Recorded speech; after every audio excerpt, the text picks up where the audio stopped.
தாய்மாமன் சீருன்னு சொல்லிட்டு கொடுத்தாலும் அதுதான், தாலிக்கு தங்கன்னு சொல்லி கொடுத்தாலும் அதுதான். இலவசங்களை பற்றி இவரோட நிலைப்பாடுல மாற்றம். அவருக்கு ஃபர்ஸ்ட் அரசியல் தெளிவு இல்லை, எது சாத்தியம் எது சாத்தியம் இல்லைன்ற புரிதல் இல்லாமல் இருக்காரு விஜய். இந்த தேர்தலில் இந்த கூட்டம் ஏதாவது சேஞ்சஸ் கொடுக்கும்னு நீங்க நினைக்கிறீங்களா? இப்போ டிரான்ஸ்ஃபார்மர் மேலே ஏறுறதெல்லாம் குறைந்தபட்ச சிந்தனை இருந்தால் அதை செய்வீங்களா? இப்போ ஒரு கட்சி துண்டை போயிட்டு நீங்கள் தூக்கி தூக்கி போடுறீங்க, அது மேலே ஒரு மதிப்பு மரியாதை இல்லைன்னா நீங்களாம் எதுக்கு துண்டு போடுறீங்க?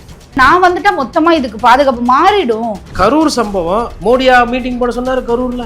மோடியா 1.5 கோடி ரூபா பணம் கட்டாதப்பா இன்கம் டாக்ஸுக்கு பண்ணது எல்லாத்துக்கும் காரணம் இவரு. தொண்டர்களால இன்னைக்கு அவ்வளவு கெட்ட பேர். எதிர்க்கிறன்ற பேர்ல கலாச்சார சீர்கேடை நோக்கி ஒரு இளைய சமுதாயத்தை போறாங்க. 40 நாள்ல தேர்தல் இருக்கும்போது ஒரு விஷயம் விமர்சனமாவது, ஒரு விவாகரத்து பிரச்சனையா இருக்கும்போது நீங்க ஜோடியோட போவீங்க ஜிகி ஜிகின்னு சொக்கா போட்டு. விஜய் ஆக்சுவலா இஸ் a serious spoiler.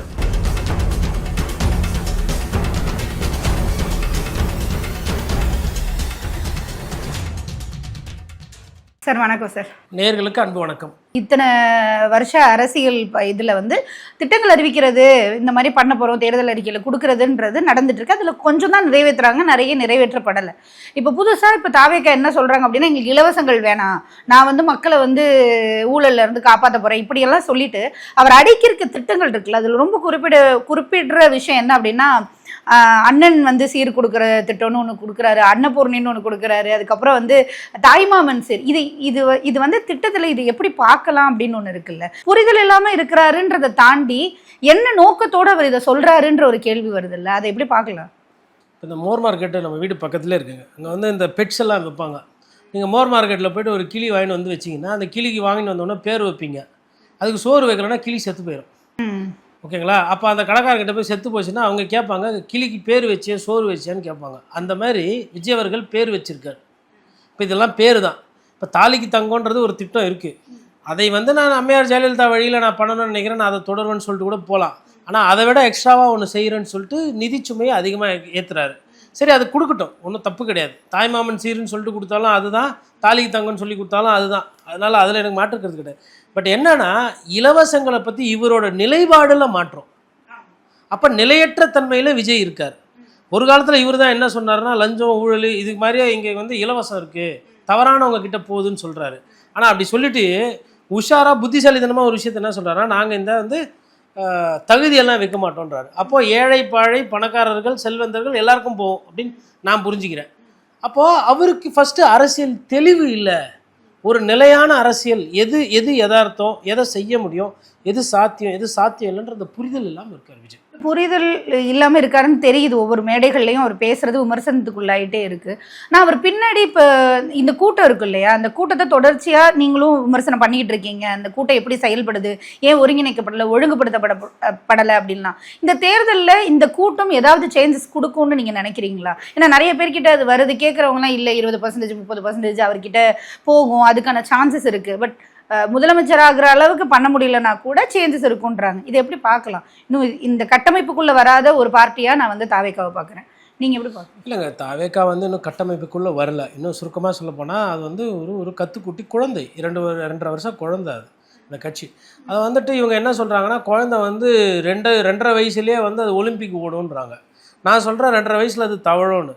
அவங்க அது ஒலிம்பிக் ஓடி கோல்டு ஜெயிக்கும்னாங்க. ஸோ இதுதான் அவங்களுக்கு நம்ம சொல்லக்கூடிய பதில். ஒரு கட்சி என்பது என்னென்னா, ஃபஸ்ட்டு ஒரு கட்டுக்கோப்பு வேணும், ஒரு கட்டமைப்பு வேணும். கட்டுக்கோப்பு, கட்டமைப்பு, கடமை, அதுக்கப்புறம் கண்ணியம், கட்டுப்பாடு. இதெல்லாம் அறிஞர் அண்ணா காலத்துலேருந்து பேசப்பட்டு ஒரு கட்சி எப்படி நடந்துக்கணும், எப்படி கொண்டு போகணுன்ற மாதிரி. பட் இவர்களோட அந்த ஆரவாரம், அந்த ஆக்ரோஷம்லாம் பார்த்தா கொஞ்சம் பார்க்குறதுக்கு பயப்படுற மாதிரி இருக்குது.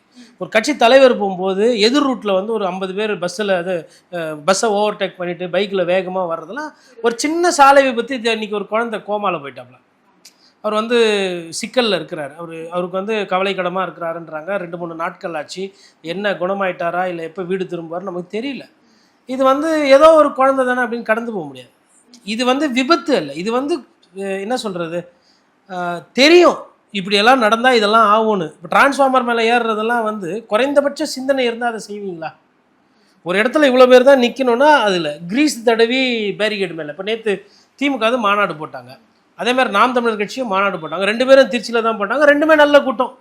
திமுக ஆளுகின்ற ஆட்சி, அதனால கட்சின்றதால இன்னும் அதிகமாக ஆட்களை வந்து வெளியூர்லேருந்து கூப்பிட்டு வந்தாங்க. பஸ்ஸு கொடுத்தாங்க, 300 ரூபா பணம் கொடுத்தாங்க. கட்சிக்காரங்களும் நிறைய பேர் வந்தாங்க. எல்லாம் ரைட்டு. இப்போ விமர்சனம்லாம் பண்ணியாச்சா? ஆனால் கிரீஸ் டப்பா தடவுல இல்லை, யாரும் ஏறி குதிக்கல, யாரும் தாவல, யாரும் கழுத்துல இருக்கிற திமுக துண்டு தூக்கி அப்படி விசிறல இல்லையா முதல்வர் மீது. துண்டுன்றது ஏன் துண்டு, என்னோட மரியாதை, அது தூக்கி வீசுறது கிடையாது. அப்போ ஒரு புரிதல். நேத்து வீசினாங்களா?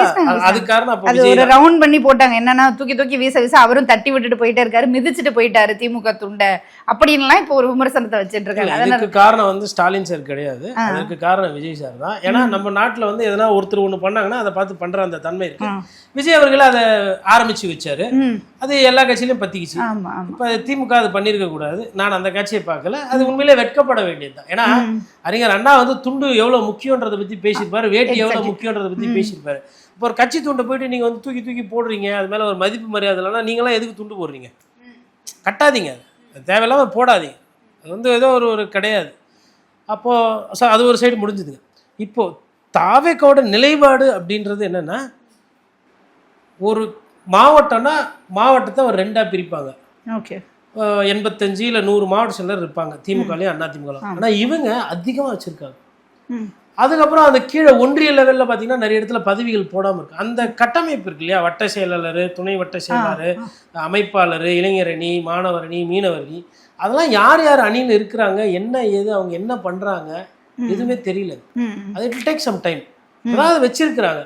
ஆனால் முதல் தேர்தலே முதலமைச்சர் ஆயிடுவாருன்ற மாதிரி அவங்க ஒரு மனக்கோட்டையில் இருக்கிறாங்க. அவர் கற்பனை உலகத்தில் வாழ்ந்துட்டு இருக்காரு விஜய் அவர்கள். வாழ்த்துக்கள் அவர் கற்பனைக்கு. ஓகே.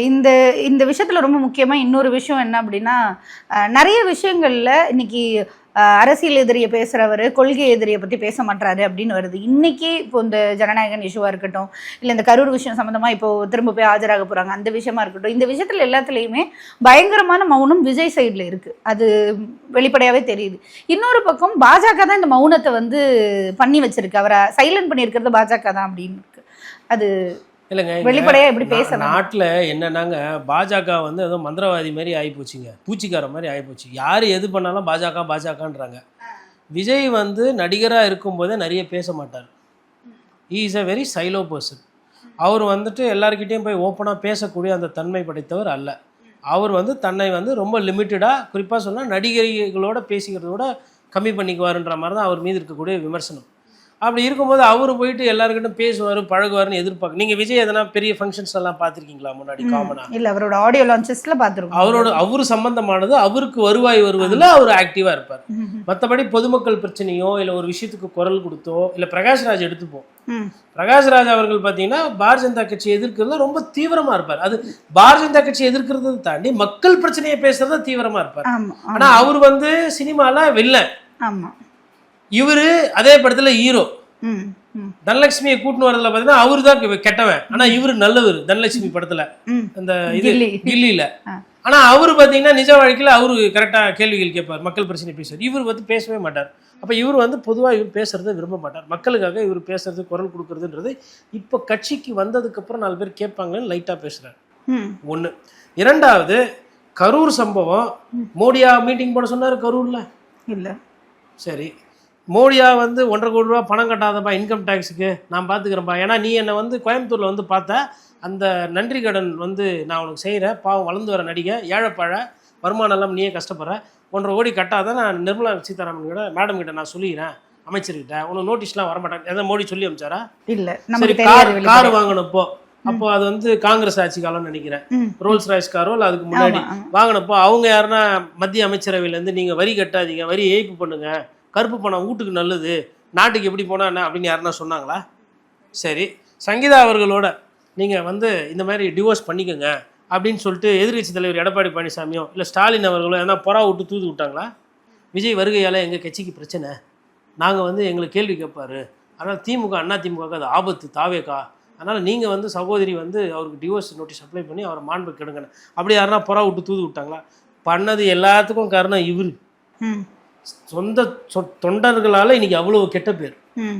அந்த ஆபாசமான வார்த்தைகள் எதிர்க்கிறன்ற பேர்ல கலாச்சார சீர்கேடை நோக்கி ஒரு இளைய சமுதாயத்தை போறாங்க. இதுக்கு காரணம் மோடியா, இல்ல ஸ்டாலின் அவர்களா, இல்ல எடப்பாடி பழனிசாமி அவர்களா, இல்ல அமித்ஷா அவர்களா?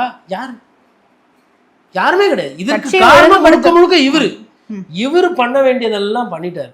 கெட்ட பேர் சம்பாதிக்க வேண்டியதெல்லாம் சம்பாதிச்சிட்டாரு. 40 நாளில் தேர்தல் இருக்கும்போது ஒரு விஷயம் விமர்சனமாவது, ஒரு விவாகரத்து பிரச்சனையாக இருக்கும்போது நீங்கள் ஜோடியோடு போவீங்க ஜிகி ஜிகின்னு சொக்கா போட்டு. அப்போ அது பேசு பொருள் ஆகுமா ஆகாதா இளைஞர்கள் மத்தியில்? சார் பேசு பொருள் ஆகும்னு ஒன்று. இப்போ நான் இந்த ஃபீல்டுக்குள்ளே இருக்கிறதுனால இன்னொரு கேள்வியும் கேட்குறேன். இன்றைக்கி இருக்க காலகட்டத்தில் இது தனிப்பட்ட வாழ்க்கை முறையை நம்ம விமர்சனம் செய்ய முடியாதுன்னு ஒன்று வைக்கிறாங்க. அவங்களுக்கே புரிதல் இல்லாமல் இருக்குல்ல தொண்டர்களுக்கு. அது அவர் ஃப்ரெண்டாக போயிருக்கலாம், அதாக போயிருக்கலாம், இதாக போயிருக்கலாம். எந்த இடத்துல ஏன் அதை விமர்சனம் பண்ணுறோன்ற தெளிவுக்கு அவங்க வராதுக்கு காரணம் என்னவா இருக்கும் அப்படின்னு நான் கூட புரிதல் இல்லைன்னு தாங்க ஃபஸ்ட்டு நினச்சேன். ஆனால் அது புரிதல்லாம் இல்லை, புரியுது. அசிங்கமாக திட்டுற அளவுக்கு புரிதல் இருக்குது. Okay okay. ஒரு சில பேர் அவ்வளோ நாகரிகம் இல்லாமல் நீங்கள் பேசுகிற அளவுக்கு அவ்வளோ புத்தி கூர்மை இருக்குது. விஜய் அண்ணாக்கு இதனால் ஓட்டு சரியுது, விஜய் அண்ணாக்கு இதனால் கெட்ட பேர் வருதுன்ற அளவுக்கு புரிதல் இருக்குது. இப்போ உதாரணத்துக்கு நீங்கள் ஊழலை பற்றி ரொம்ப டைட்டாக பேசிங்கன்னா திமுகவில் இருக்கவங்களாம் அண்ணா யார் பண்ணல, நீ பார்த்தியா வச்சியா அப்படின்னு ஊழலுக்கு முட்டு கொடுப்பாங்க. அதிமுகவில் அந்த காலத்தில் அமைச்சர்கள் வந்து ஊழல் பண்ணாங்களே, நடவடிக்கை எடுங்க அப்படின்னா, இல்லை எங்கள் மீது போடப்பட்டது பழி, நீங்கள் வந்துட்டு திமுக பண்ண ஊழல் பற்றி பேசுங்க, அதிமுக பற்றி ஏன் இப்போ பேசுகிறீங்கன்னு கேட்பாங்க. அப்போ இவங்க யார்? இந்த கருத்து போடுறவங்க, இந்த கமெண்ட்டில் போட்டு பொதுவாக ஒரு விஷயம் பேசும்போது குறுக்க பேசுகிறவங்க யாருன்னா, தப்பையும் ஊழலையும் தனிமனித ஒழுக்கத்தையும் இல்லை எல்லாத்தையுமே கடந்துட்டு அந்த கட்சியின் மீது அதிக ஈடுபாடு கொண்டவர்கள் அப்படி எடுத்துக்கலாம். இன்னொன்று, தப்பை விரும்புகிறவர்கள், தப்பை நேசிக்கிறவங்க தான் இந்த வேலையை பண்ணுவாங்க. அப்போ தாவேக்கா பண்ணக்கூடிய தப்பை நீங்கள் கேட்குறீங்க அப்படின்னா அப்போ உங்களுக்கு அந்த கட்சியில் உரிமை இருக்குது. ஒரு கட்சி என்பது தனி மனிதர் கொண்டு வரலாம், ஆனால் அது பொது சொத்துன்னு தான் சட்டம் சொல்லுது. இல்லை இதையே தப்புன்னு உணர மாட்டாங்கன்ற அந்த தெரியும். இல்லைங்க, நீங்கள் தூங்குறவங்கள தான் எழுப்ப முடியும். தூங்குற மாதிரி நடிச்சுட்டே படுத்துக்கிட்டு இருக்கிறவங்களை எப்படி எழுப்ப முடியும்? கண்டிப்பாக. அதான் இவங்க நடிப்பு. அண்ணன் எப்படி நடித்து கொண்டிருக்கிறாரோ அரசியலில், அதான் இவங்க நடிக்கிறாங்க. அரசியல்வாதிகளும் என்ன பண்றாங்க? அரசியல் நடித்து கொண்டிருக்கிறார்கள் நல்லவர்கள் போலவே. நேற்று வரலாம் ஊழல்வாதி யாரு? ஐயா ஓ பன்னீர்செல்வம். இன்னைக்கு இனமான இனவல் தாய் கழகத்துக்கு வந்துட்டாரு. அப்போ அந்த தாய் கழகத்தை ஒரு 2 வருஷத்துக்கு முன்னாடி ஒரு பேய் கழகம்னு சொல்லியிருந்தாரு. அப்புறம் அவர் மேலே சொத்து குவிப்பு வழக்குன்னு இருந்தப்போ நீங்கள் வந்து எதிர்கட்சி தலைவராக இருந்தபொழுது நீங்கள் ட்வீட்டு போட்டிங்களே இவர் இப்படி இருக்கணும்னு. அப்புறம் செந்தில் பாலாஜி விமர்சனம் பண்ணீங்களே. இதை பற்றி பேசுவோமா? திமுகவில் பேச மாட்டாங்க. தாவேக்காவில் தனி மனித ஒழுக்கம், வரி ஏய்ப்பு இதை பற்றி பேச மாட்டாங்க. அதிமுகவில் ஏங்க மோடி உங்கள் பேரை சொல்ல மாட்டேன்றாரு, உங்களை மட்டமாக நடத்துகிறதா சொல்கிறாங்களேங்க, முதலமைச்சர் பேரை கூட சொல்ல மாட்டேன்றாங்களே, விஜயபாஸ்கர் குட்கா கேஸ் இருந்தது, அதெல்லாம் அவங்க பேச மாட்டாங்க. எல்லா கட்சியிலையும் இருக்குது. பட் இப்போ என்னதான் சொல்ல வர்றார் பத்திரிகையாளர் அப்படின்னா, எல்லா கட்சியிலையும் ஓட்டு இருக்குது.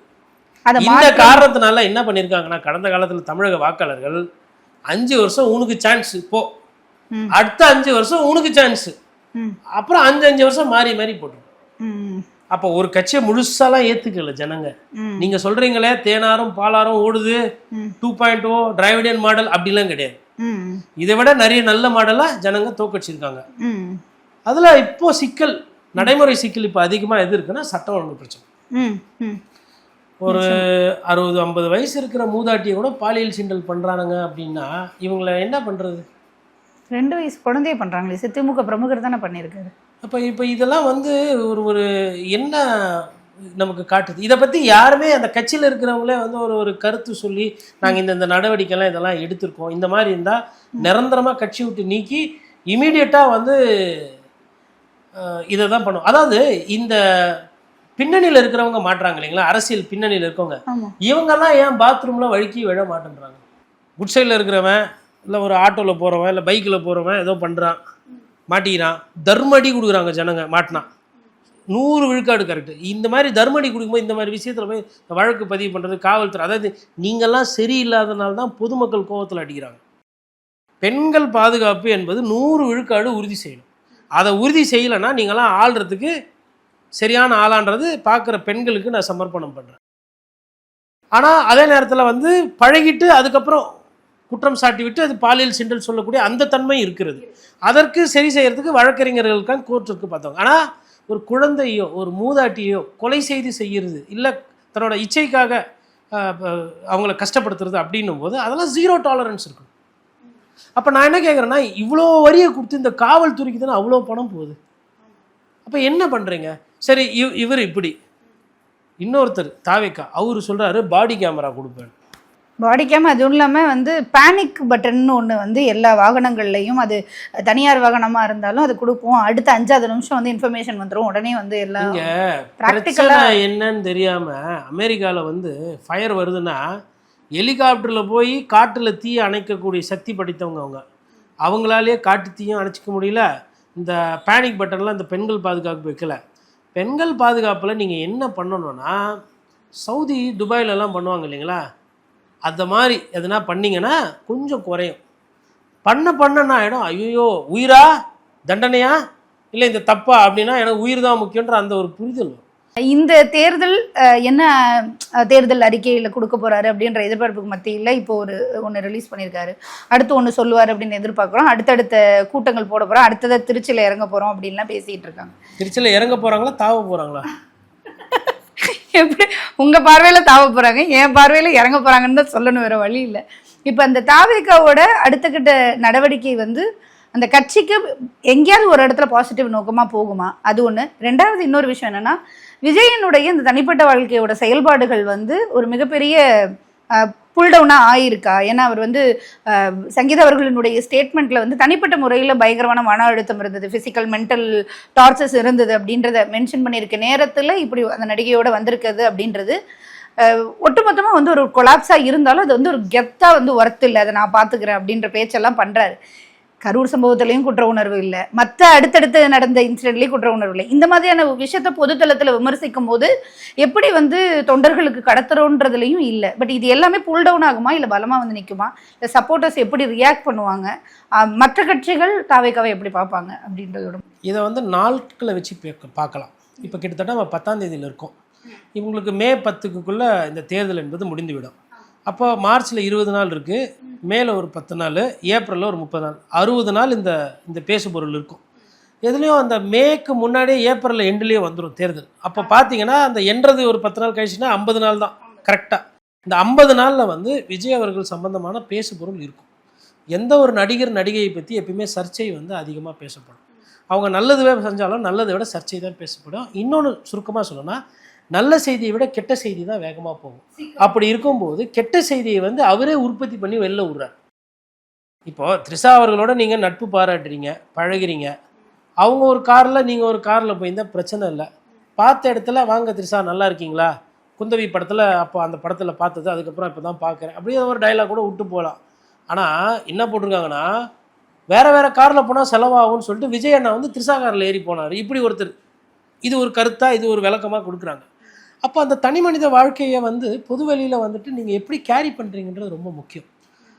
உதாரணத்துக்கு விவசாயிகள் போராட்டம் பண்ணுற இடத்துல ஒரு அரசியல்வாதி வெள்ளையும் சொல்லையுமா இந்த மாதிரி வெள்ளை வாட்சி வெள்ளை செருப்புலாம் போட்டுன்னு ரேடோலாம் போட்டுன்னு கூலிங் கிளாஸ்லாம் போட்டுன்னு வாட் ப்ரோ ஒய் ப்ரோ போராட்டம் பார்த்துக்கலாம் ப்ரோ அப்படி இப்படின்னா அங்கே வயிறு எரியுமா எரியாதா? ஏன்னா இங்கே வந்து வயிற்று பழுப்புக்கு இல்லாமல் அவன் வந்து பழைய வேட்டியை கட்டிக்கிட்டு புழிச்சின்னு உட்காந்துக்கிட்டு இருக்கிறோம். இவர் வந்துட்டு வெள்ளையும் சொல்லியுமா வந்துடும் போது பார்க்கும்போது அது சைக்காலஜிக்கலி ப்ராப்ளம் வரும். அப்போ இவர் என்ன நினைக்கிறாருன்னா, நீங்கள் என்ன பேசினாலும் எதை பார்த்தீங்கன்னா ஐ டோன்ட் கேர், எனக்கு அது பாதிக்காது அப்படின்னு அந்த ஸ்டார்டமில் இருக்கிறார். ஒரு தேர்தல் தோத்துட்டா சரியாக போயிடும், யதார்த்தத்துக்கு வந்துடுவார். அவர் நினைக்கிறாரு இல்லையா? இப்போ ஒவ்வொரு பேர்த்தருமே போரில் என்ன நினைப்பாங்க, நம்ம வந்து இதெல்லாம் கட்டமைச்சிருக்கோம், நம்ம டிஃபென்ஸ் உடையாதுன்னு நினைப்பாங்க.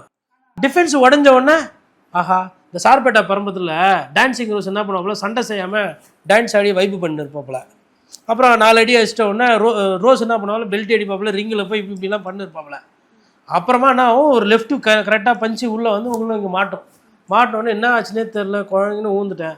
அதுக்கப்புறமா ரோஸ் என்ன சொல்லாப்புல, டேய் தப்பாக நினைக்காத, நான் நந்துன்னே தெரில, என்ன ஆச்சுன்னே தெரில, கை உள்ளே வந்தது முடிஞ்சு போச்சு, உஷாராருல. ரோஸு தோத்ததுக்கப்புறம் தான் அதை சொல்லுவார். ரோஸோட டிஃபென்ஸ் உடஞ்சி கை உள்ளே வந்ததுக்கப்புறம் தான் அது நடக்கும். அந்த மாதிரி விஜய் சாரும் டான்சிங் ரோஸ் மாதிரி கை உடஞ்சி உள்ளே வந்த உடனே பஞ்சு தேர்தலில் சரியாயிடும். உங்களுடைய நேரம் ஒதுக்கி இன்டர்வியூ கொடுத்ததுக்கு ரொம்ப நன்றி.